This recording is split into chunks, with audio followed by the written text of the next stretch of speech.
Hello दोस्तों, कैसे हैं आप। दोस्तों, अगर आप लोन की किस्त नहीं भर पा रहे हैं तो आप घबराएं नहीं।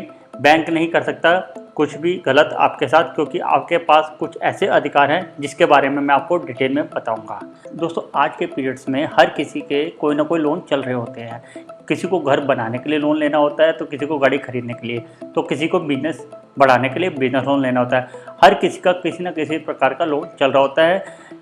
किसी विपरीत परिस्थिति में अगर आप लोन की ईएमआई टाइम पे नहीं भर पाते हैं तो बैंक या बैंक के बिहाफ पे रिकवरी एजेंट आपसे अननेसेसरी ईएमआई की रिकवरी के लिए आपको अननेसेसरी डिप्रेशन में ले जाते हैं, टॉर्चर करते हैं, मेंटली हरासमेंट करते हैं कि आप ईएमआई टाइम पे भरें, जिसकी वजह से आप बाद में डिप्रेशन में चले जाते हैं। तो मैं आज आपको कुछ ऐसे राइट्स आपके बताने वाला हूँ जिससे आप डिप्रेशन में नहीं जाएंगे। दोस्तों, इस वीडियो को एंड तक जरूर देखें। ये वीडियो आपको आपके राइट्स बताएंगे जिससे आप बैंक के अननेसेसरी या रिकवरी एजेंट के टॉर्चर से बच सकते हैं। आइए चलते हैं आगे।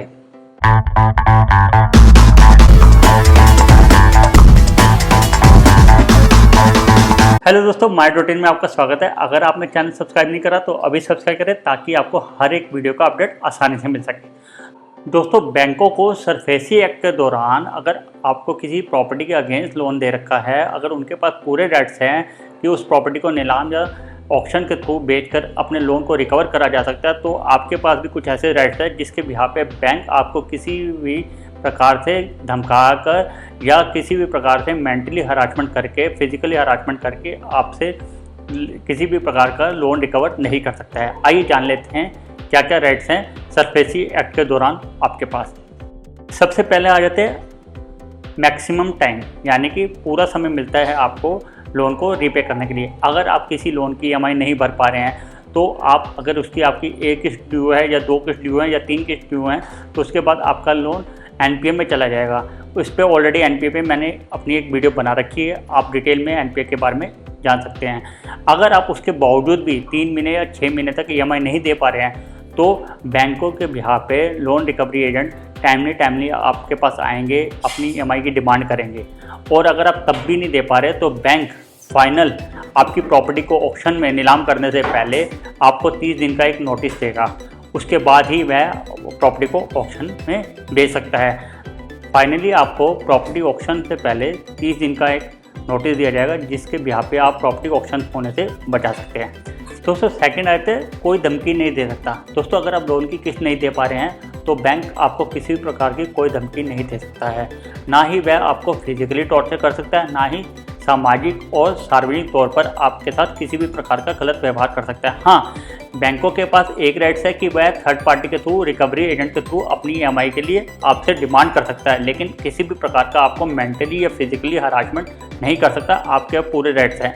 एक बात मैं आपको और क्लियर कर दूं, बैंक आपसे अगर अपनी ईएमआई की डिमांड करता है थर्ड पार्टी के थ्रू, यानी रिकवरी एजेंट के थ्रू भी अगर बैंक आपसे डिमांड करता है अपनी ईएमआई की, तो वह आपसे डेट टाइम पे ही आपसे किसी प्रकार की ईएमआई की डिमांड कर सकता है।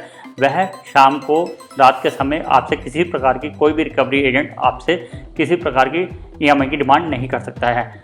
आपसे जो भी ईएमआई की डिमांड होगी वह दिन के समय ही होगी, सार्वजनिक तौर पे होगी। किसी भी प्रकार का आपको मेंटली हरासमेंट नहीं दिया जा सकता। दोस्तों, तीसरा आ जाता है संपत्ति के पूरे दाम मिलने का अधिकार। जी हाँ, अगर सरफेसी एक्ट के दौरान बैंक ऑक्शन में आपकी प्रॉपर्टी को बेचता है तो बैंक के पास ऐसे कोई भी राइट्स नहीं है कि अगर आप मान लीजिए आपकी प्रॉपर्टी 1 करोड़ की है और आपने बैंक के 50 लाख रुपए देने हैं और पेनल्टी के हिसाब से आपके 60 लाख रुपए होते हैं, तो बैंक अपने ईएमआई को अपने लोन अमाउंट को रिकवर करने के लिए या अपने सारे ड्यूज को रिकवर करने के लिए आपकी 1 करोड़ की प्रॉपर्टी 60 लाख में नहीं बेच सकता। आपके पास पूरे राइट्स हैं कि उस प्रॉपर्टी को आप या तो बैंकों के द्वारा या फिर अपने अलग से किसी भी डीलर के थ्रू उस प्रॉपर्टी को बेच के बैंकों के ड्यूज क्लियर कर सकते हैं। जी हाँ, आपके पास पूरा अधिकार है उस प्रॉपर्टी के पूरे दाम लेने का।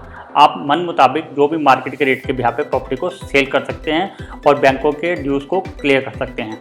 दोस्तों, अब आ जाते हैं मिलता है बाकी का पैसा है। जी हाँ, अगर ऑप्शन में प्रॉपर्टी बैंक बेचता है, आप उस प्रॉपर्टी को बेचने में नाकामयाब हो जाते हैं, आप उस प्रॉपर्टी को नहीं बेच पाते हैं, तो आपके पूरे राइट से बैंक उस प्रॉपर्टी को मार्केट रेट के बिहाफ पे ही बेच सकता है। यानी कि अगर आपकी 1 करोड़ की प्रॉपर्टी है तो मार्केट में अगर उसकी वैल्यू 1 करोड़ की है तो बैंक उसकी 1 करोड़ की प्रॉपर्टी को बेच के अपने सारे ड्यूज क्लियर करते थे, जो भी उसका डिफरेंस है वो आपको ही मिलेगा। यानी मान लीजिए 1 करोड़ की आपकी प्रॉपर्टी है और 1 करोड़ की प्रॉपर्टी बिकने के बाद 60 लाख के बैंक के ड्यूज क्लियर होने के बाद बाकी के बचे 40 लाख रुपए आपको मिलने का पूरा अधिकार है। उसमें किसी भी प्रकार का बैंक का कोई भी हक नहीं है।